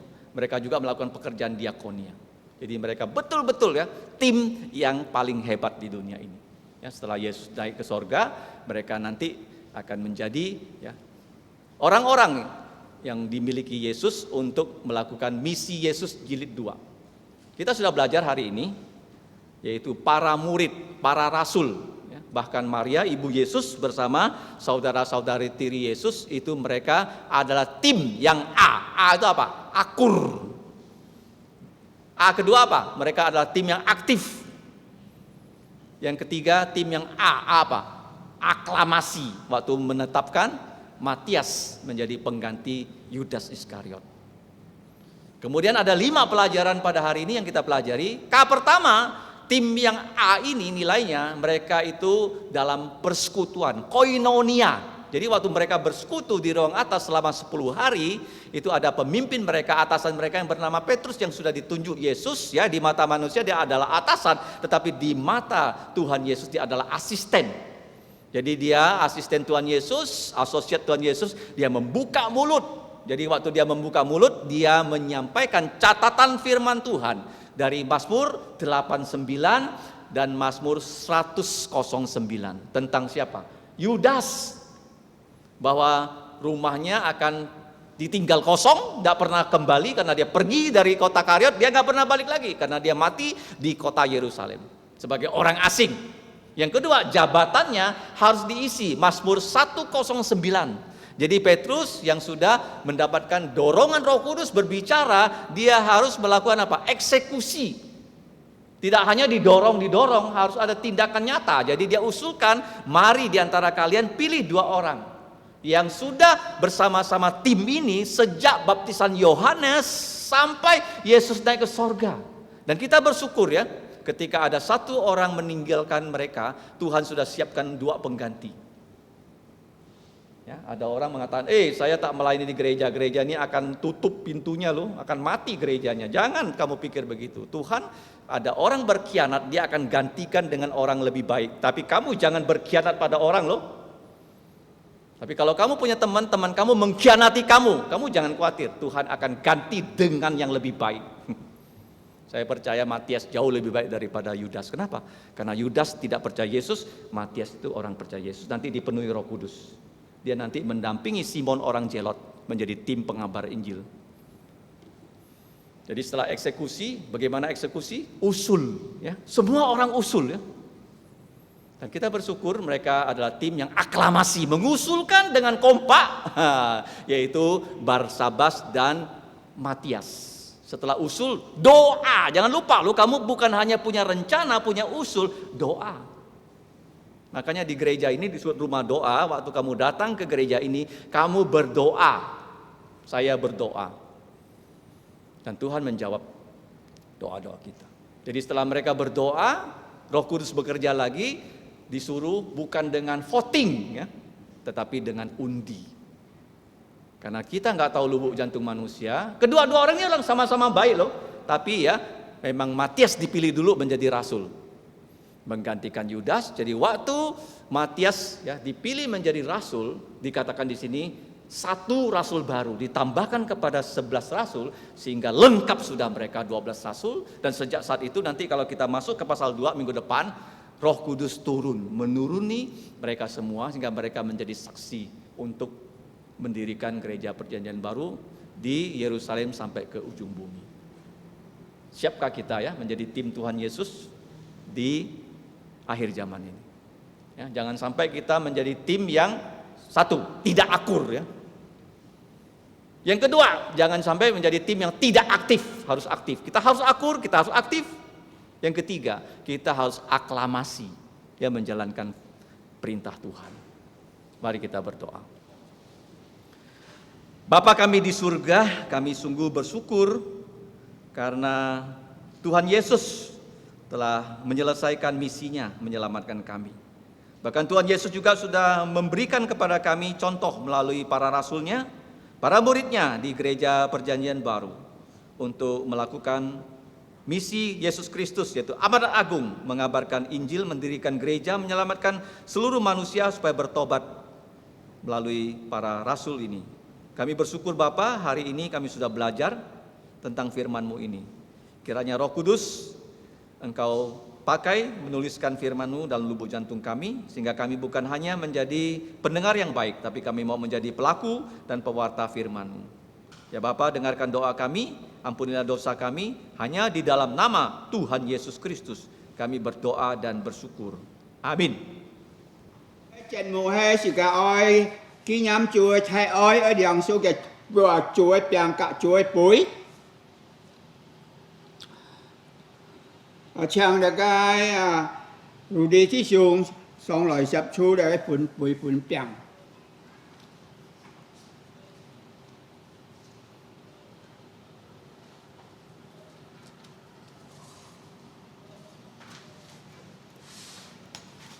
Selanjutnya kita akan menerima roti dan cawan Tuhan. Segala trong si 123 位愛在主了播出平安。 Kita akan memuji Tuhan dengan pujian nomor 123, Sungguh Heran Penebusku. 是個創天熱排嘅第三排嘅。 Kita akan memuji Tuhan dengan bait pertama dan bait ketiga.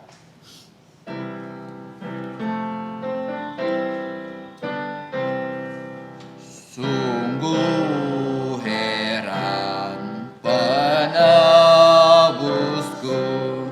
tersilih wasauku, ya curahkan darah tingse, ailah hapus dosaku, untuk kasihnya yang serahkan diriku, rela layani Dia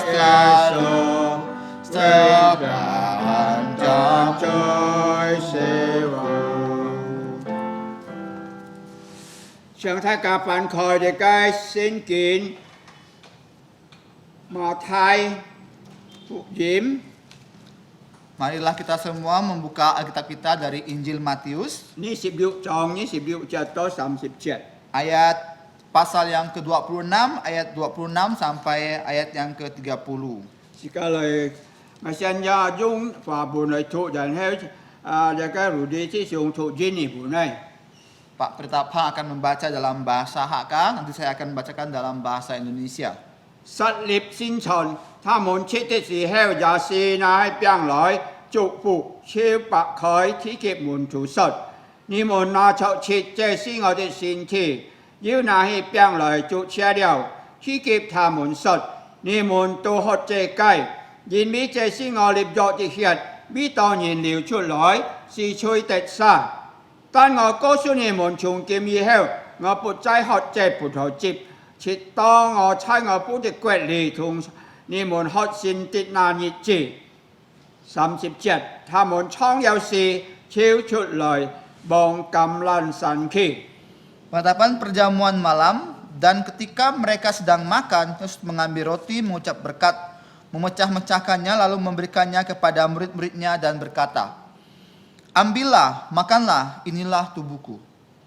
Sesudah itu ia mengambil cawan, mengucap syukur, lalu memberikannya kepada mereka dan berkata, "Minumlah kamu semua dari cawan ini, sebab inilah darahku, darah perjanjian yang ditumpahkan untuk banyak orang untuk pengampunan dosa.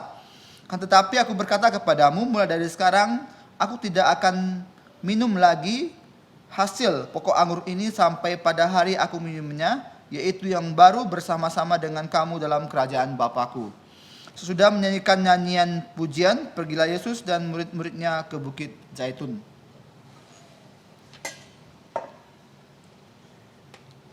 Tông Chúa Giêsu Kitô kỳ phi bánh cái gì ra kỳ này cái biang lại trụ che điều gì heo kỳ thi bùn cái môn thủ thì còn cái biang hay dí biang cái xin thi bùn ni tên sai ni tên mi bùn chỉ điều cái biang cái gì heo này hay ở nhung ký nhắm ngò在主里面是个儿女的个biang祷告，我真想的个如地之上两道。 Mari kita berdoa. Allah Bapa di surga, Allah yang telah merencanakan keselamatan sebelum fondasi dunia, yaitu keselamatan melalui putramu, Tuhan kami Yesus Kristus, yang dimana pada 2000 tahun yang lalu Tuhan Yesus sudah mati di kayu salib demi dosa-dosa kami.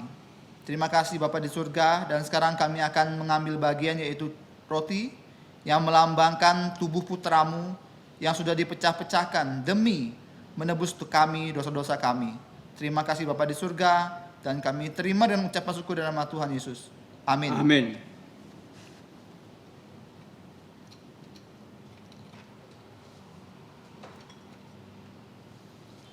Phạm mấy giang su theo xe lý nhìn trang kỳ nào để cái biang chăm lại bị loại mệt bị chỉ tỏ cỏ chỉ nhìn chỉ cả cao phạm thái chủ里面thiếu chủ sa miền chỉ cả mấy cái nhìn cao phạm nhóm chỉ cả mấy cái nhìn nên cái giang su theo biang để重新建立來bị chủ工作。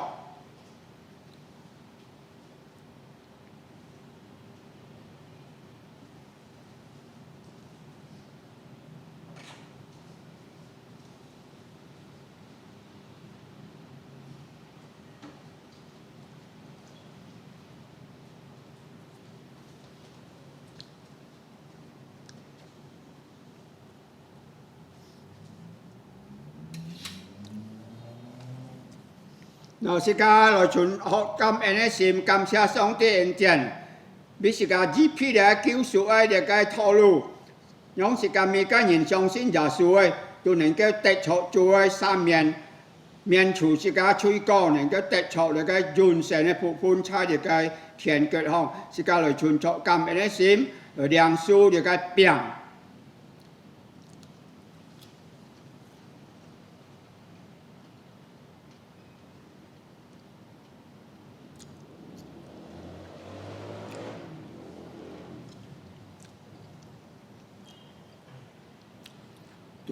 Tuhan terima kasih. Tuhan terima kasih.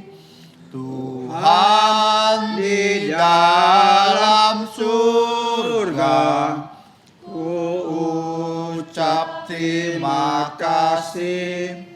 Amin.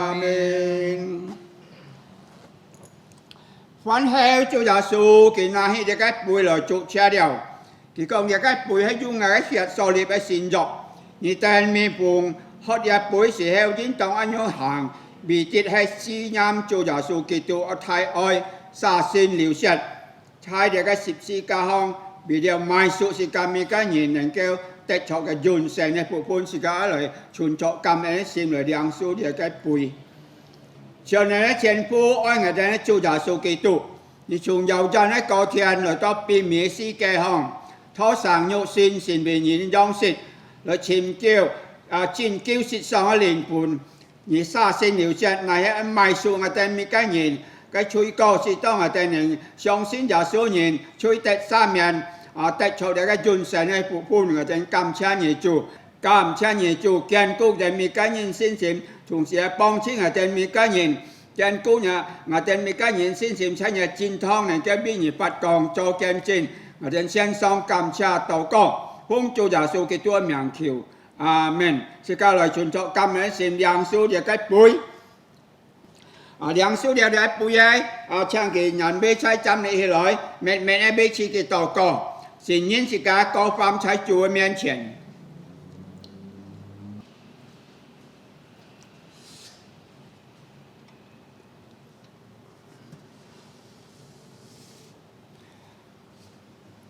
請大家拿起呢個杯來，每俾自己禱告，承認自己各方在主面前求主潔淨自己心懷意念，倒空在心靈中嘅污穢，讓自己能夠消潔心情嚟領受呢個杯，自己一切存託感恩心領受呢個杯。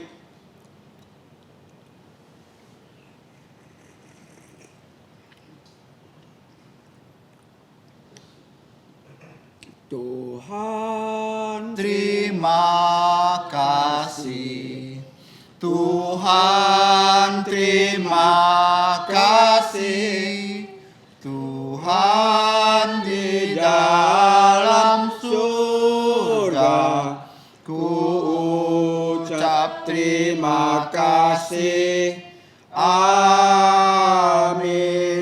是家一邊小杯是把一邊嚟廠鋼材是個123是個天意牌。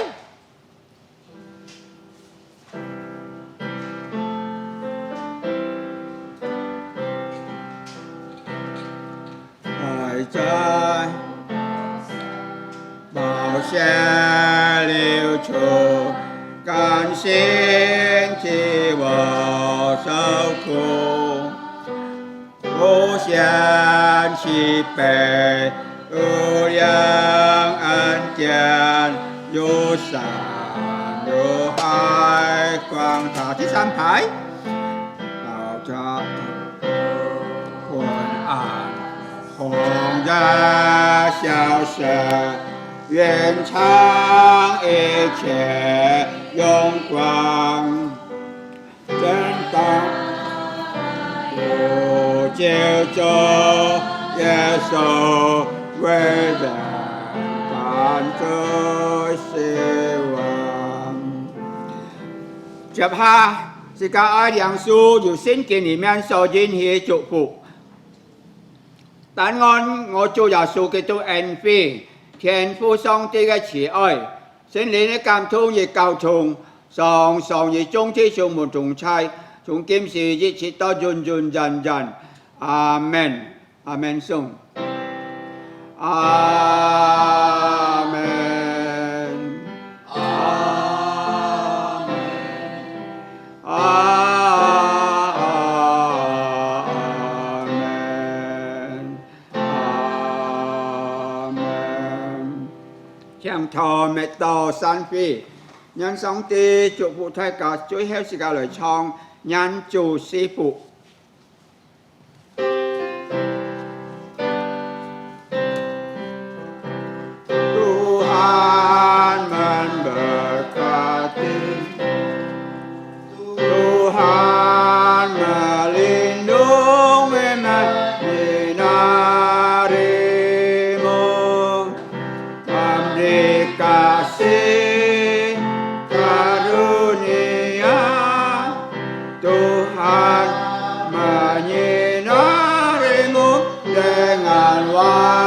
wajahnya memberikan